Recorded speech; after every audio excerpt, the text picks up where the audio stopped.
Hi, I'm Dr. Bharti Reddy, obstetrician and gynecologist and infertility specialist. So ఇవాళ మన patient ఏంటంటే దీన్ని రావడమే మన కంప్లైంట్స్ ఏంటంటే complaints of generalised weakness and తొందరగా అలసిపోవటం కానీ పని చేయలేకపోవటం and also she is giving complaints of joint pains అంటే చాలా బ్యాక్ పెయిన్ వస్తుంది and also she is getting the joint pains అనమాట సిన్స్ ఆల్మోస్ట్ 6 months నుంచి వస్తుంది.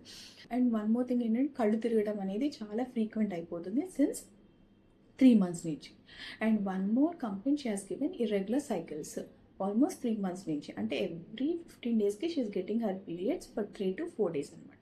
సో నాకు హిస్టరీలో అర్థమైంది తీసుకున్న తర్వాత ఏమైందంటే దీనికి డెలివరీ అయ్యి 4 years అవుతుంది. And one more important thing is తను ఇంకా బేబీకి ఫీడ్ అనేది ఇస్తుందంట.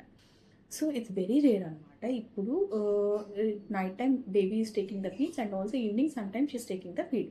సో దీనివల్ల ఒక సర్టెన్ బేబీ ఏజ్ వచ్చిన తర్వాత basically they will be stop feeding by 2 years. కానీ ఈ బేబీ స్టిల్ 4 years నుంచి she's taking the breast feeding అనేది ఉంటుంది.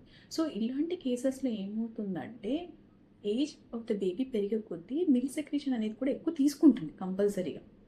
సో అప్పుడు ఏమవుతుంది మదర్కి ఉన్న కాల్షియం స్టోరేజ్ కానివ్వండి ఐరన్ స్టోరేజ్ కానీ కంపల్సరీ రెడ్యూస్ అయిపోతాయి. సో ఉన్న ఎనర్జీ మదర్ ఎనర్జీ అంతా బేబీ తీసేసుకున్నప్పుడు మదర్కి ఎలా ఎనర్జీ ఉంటుంది. So when you are feeding also బేబీకి you have to take proper diet అనేది important and also the proper taking of calcium and iron also చాలా చాలా ఇంపార్టెంట్ అండి.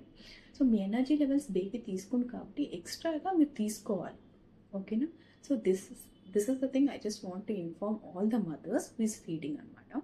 సో మీరు 2 years అయినా 3 years ఇవ్వచ్చు, ప్రాబ్లం కాదు. బట్ ఏంటి అంటే you have to take the proper supplements. ఓకేనా. థ్యాంక్ యూ సో మచ్ అండి.